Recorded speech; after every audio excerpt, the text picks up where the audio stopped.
know how you're going to conduct a war before the war starts. You can have an idea, but you can't know fully. Just like if you were to say, hey, my goal is to X in my life, you don't know how you're going to be able to do that. Right? Yeah, because you're talking about you got to adjust. Because you're going to make adaptations. Things are going to come up. Things are going to change. The battlefield changes. Your life changes. Things pop up. I mean, things happen. So I think that idea that you're going to know how you're going to execute something is far-fetched. I think actually, I should use the word idea. You should have an idea of how you're going to do it. Yeah.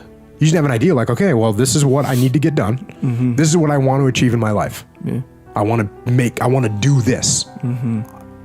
What's a simple one? I want to own a house. That's a simple one. That's a good place to start. Yeah. I want to own a house. Okay, well, let's think about how we're going to get there. Mm-hmm. You know, let's think about how we're going to get there. You have to build your credit. How do you build your credit? You have to borrow money. Some people they go to buy a house, they've never borrowed money before. You can't borrow money if you've never borrowed money. You can't borrow money for a house if you've never borrowed money for a car or some smaller object before. So you got to establish your credit. Then you got to have 2 years worth of income. Then you got to have a big fat down payment sitting ready. So there's things you got to do. There's things now that might change along the way. The idea is that you got to move towards that goal. Yeah. But that's what was so nice about hearing the Vietnamese commander's intent. Get close, split them up. Yeah. Boom, you go make that happen. Yeah. Hey, guess what? You want to buy a house one day? Save money, have good credit. Yeah. Okay, well, you got to make money. How are you going to make money? You might make it driving Uber. You might make it delivering pizza.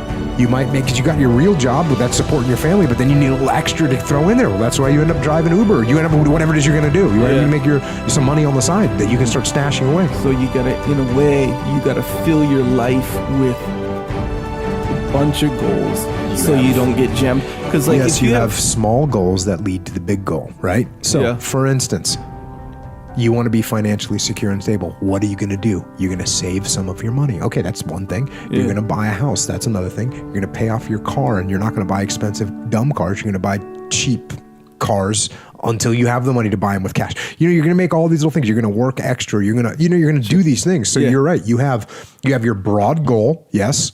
You have your long-term goal. Yes. And then you got your short-term goals that lead and are strategically aligned with that long-term